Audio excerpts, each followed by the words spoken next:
Conversamos esta mañana con Jaime Mañalich, médico, exministro de Salud. Jaime, como siempre, un gusto poder conversar contigo. Bienvenido, buenos días.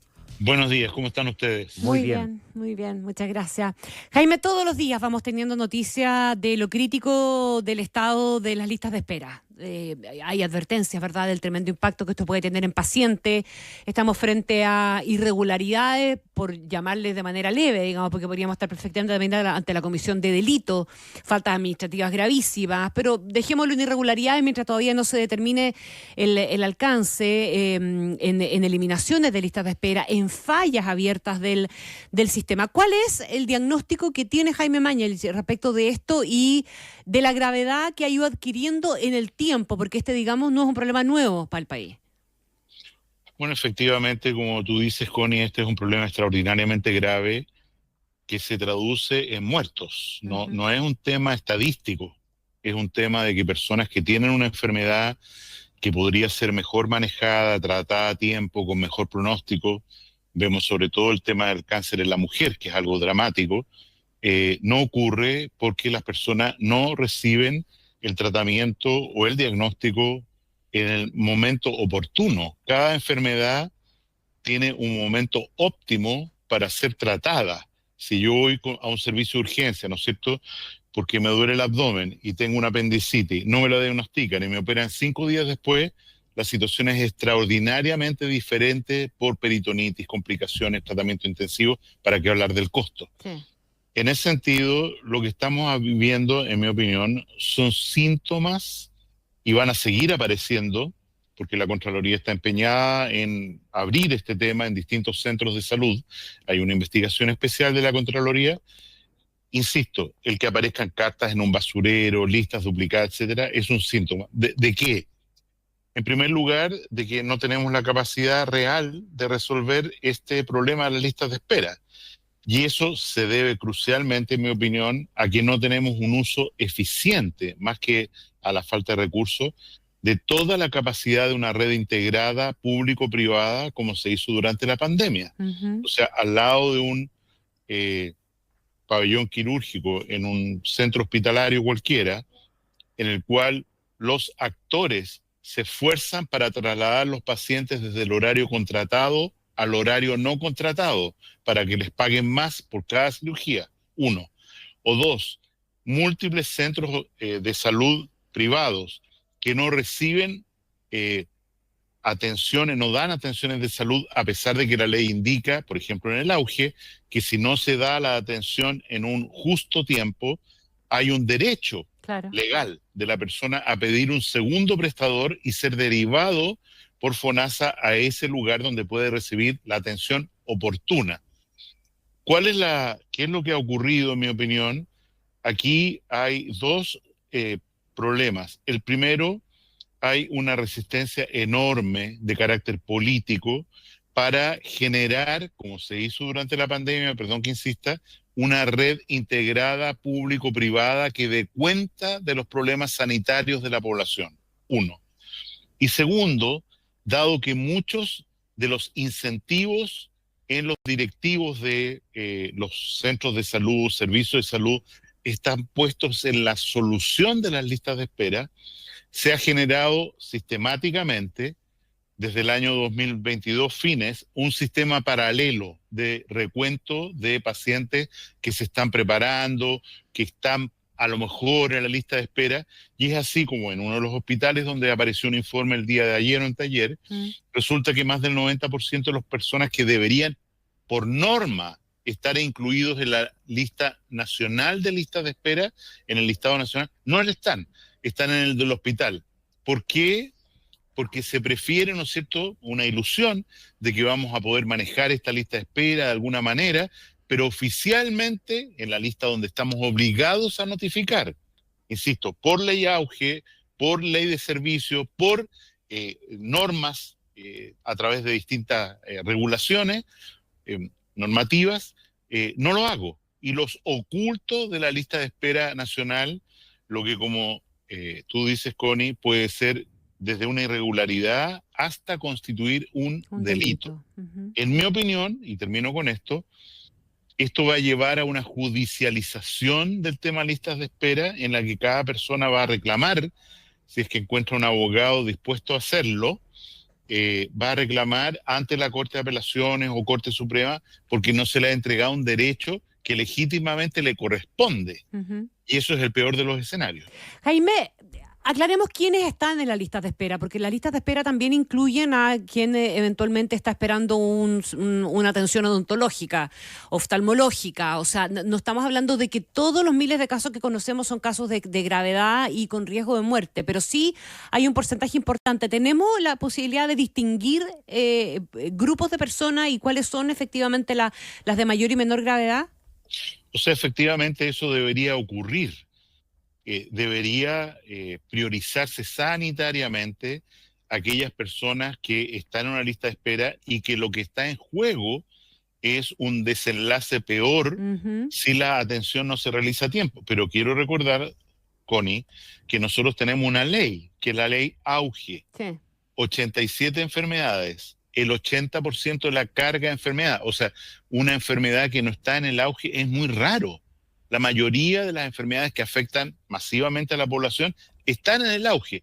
Y el auge dice que si usted no le entregan una atención en el momento oportuno de diagnóstico, de tratamiento, de prevención, lo que fuera, usted tiene un derecho legal exigible, que la ciudadanía no exige, desgraciadamente.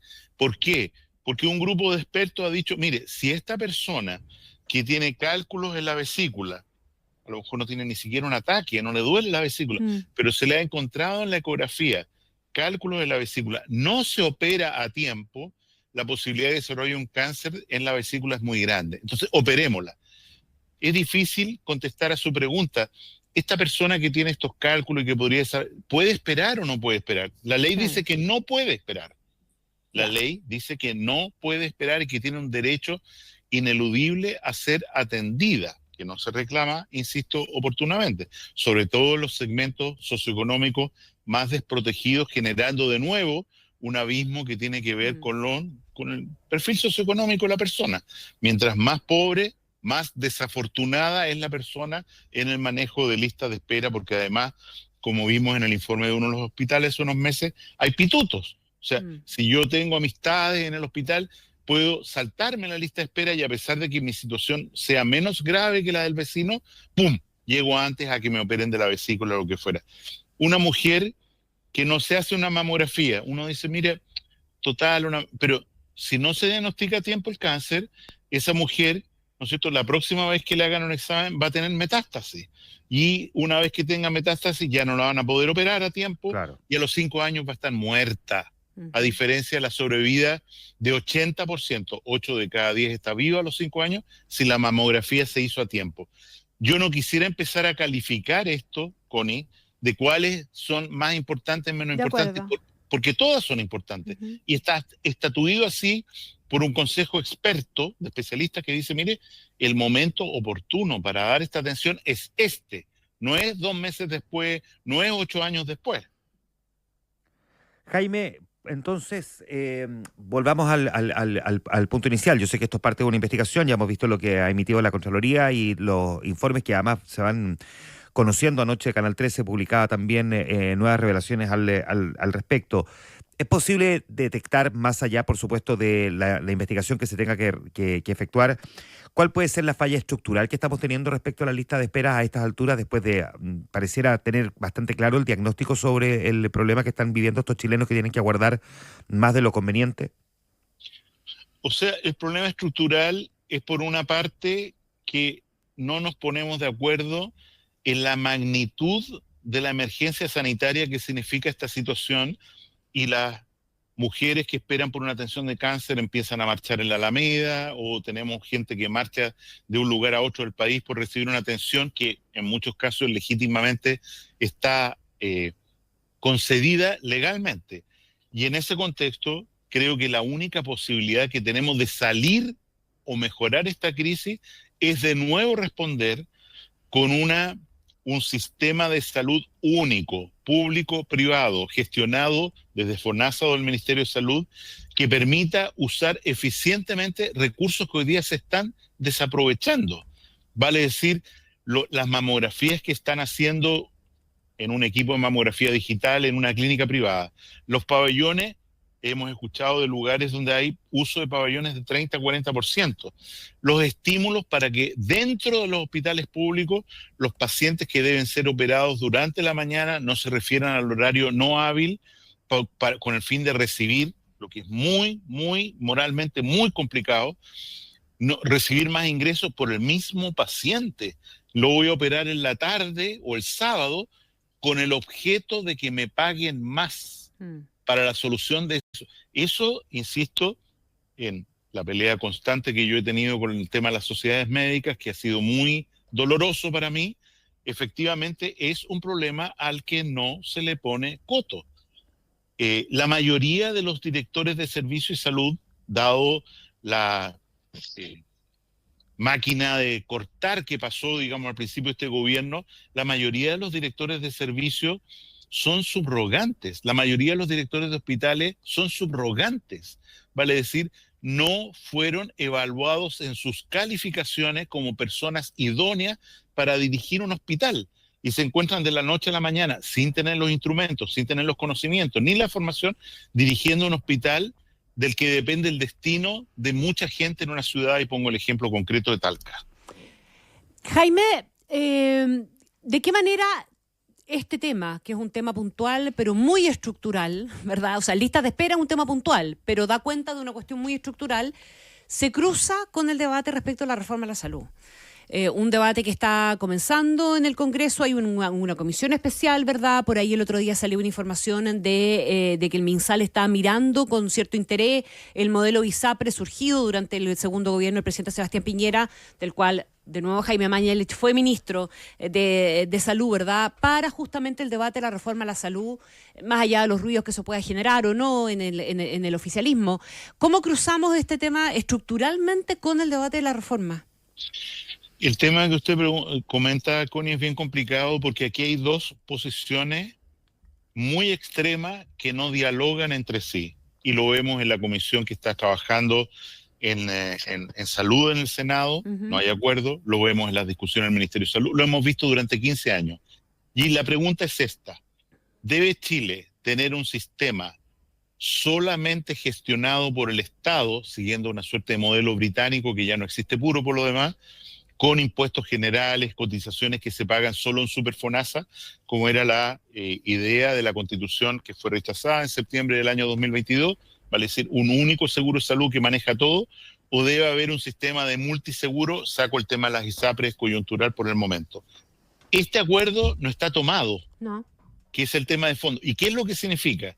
Que los contendores, imaginémonos un ring, cada vez que ven un posible avance en beneficio de los pacientes, de la contraparte, que puede asentar uno de los dos modelos, se oponen. Y no se avanza absolutamente nada. Y el ejemplo más concreto es lo que pasó con las ISAPRES. Durante 15 años, y después, digamos, ha habido proyectos una y otra vez. El primero que presentamos el año 2011, para una reforma radical del sistema ISAPRE, un fondo de compensación inter-ISAPRE, el término de la declaración de salud.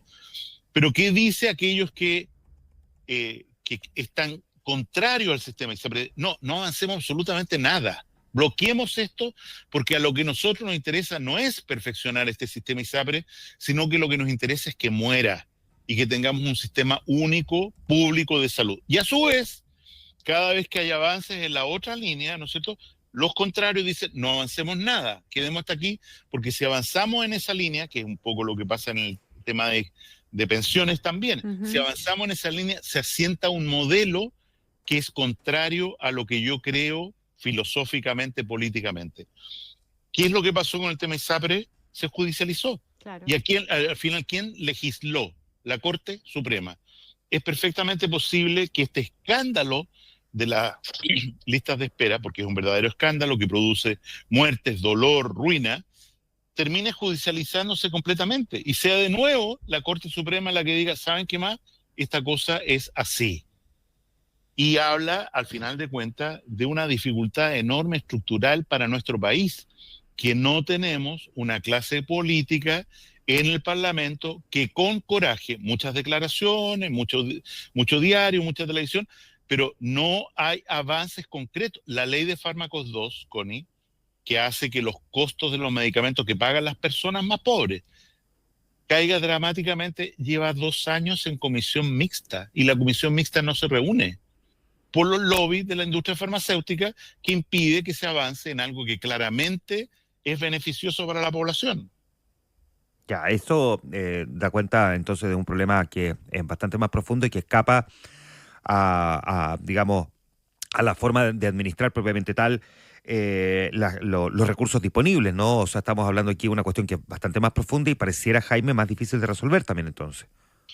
O sea, en la medida en que la clase política, perdón, la posibilidad de un candidato de ser reelecto o no, no esté golpeada por esta demanda ciudadana, yo creo que ese golpe va a ser cada vez más fuerte, no hay movilización política, no hay decisiones políticas.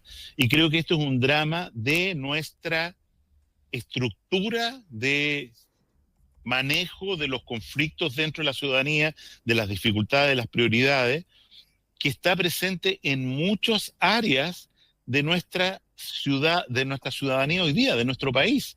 Este es el mismo problema que nos impide avanzar en seguridad, que nos impide avanzar en pensiones, que nos impide avanzar en salud.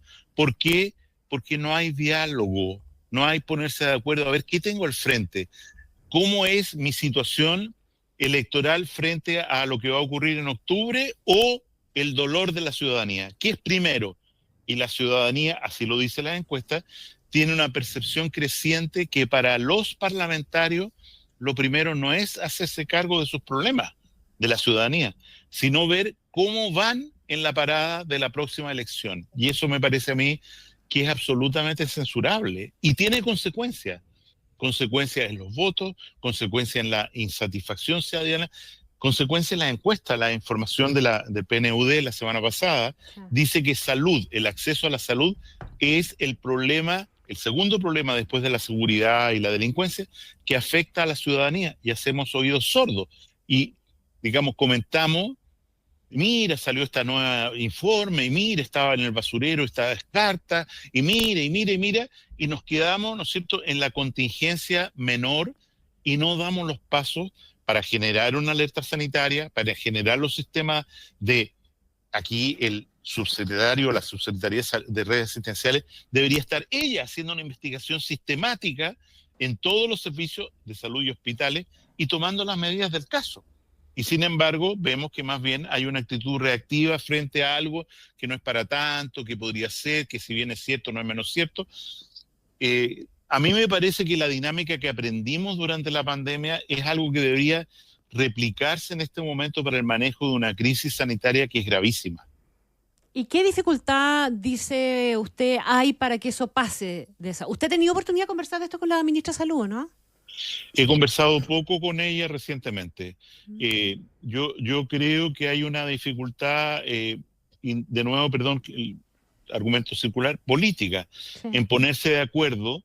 O sea, cuando ocurrió la pandemia, ¿no es cierto?, hubo un momento en que una gran opositora a todo lo que se estaba haciendo por la pandemia, la doctora Isquia Siches, después ministra del Interior, estuvo de acuerdo en que había que hicimos una suerte de paz por un tiempo.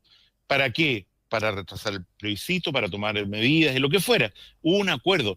Yo creo que no está en los ojos del mundo político hoy día la emergencia ciudadana que este tema de salud representa y, por lo tanto, provocar las medidas para resolverla. Hemos visto en los medios los últimos días que este no es un problema de recursos, de plata, no es ir a pedirle al ministro Marcelo, oiga, denos tantos miles de millones de dólares más. Hagamos un uso más eficiente de lo que ya tenemos, que los mamógrafos, los pabellones, produzcan a máxima capacidad al menor costo posible. Y eso requiere una coordinación orquestada desde el Ministerio de Salud.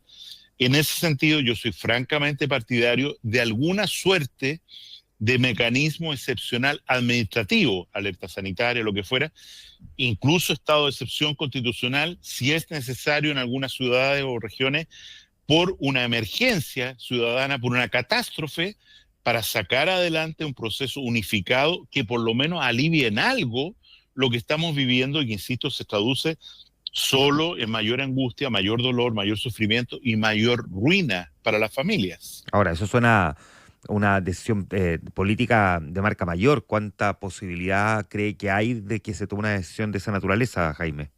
Depende de la alteración que en la ciudadanía produzca esto. O sea, ¿qué posibilidad nosotros sacamos, perdón que haga historia, a lo mejor son mis años, sacamos la alerta sanitaria para el COVID en febrero y pedimos un estado de excepción constitucional que solo fue promulgado a fines de marzo por la pandemia del COVID. Hubo una reticencia durante muchas semanas. ¿Cómo vamos a tener toque de queda? ¿Cómo vamos a tener ¿Por qué? Porque venimos saliendo del estallido social. Bueno, al final la ciudadanía pedía a gritos que se tomaran medidas excepcionales, como está ocurriendo hoy día con el problema de seguridad. ¿No es cierto? Que se dice, tomemos medidas excepcionales, démosle al presidente de la República potestades nuevas para que pueda manejar esta catástrofe que son la crisis de seguridad, delitos que vive el país, ¿no es cierto?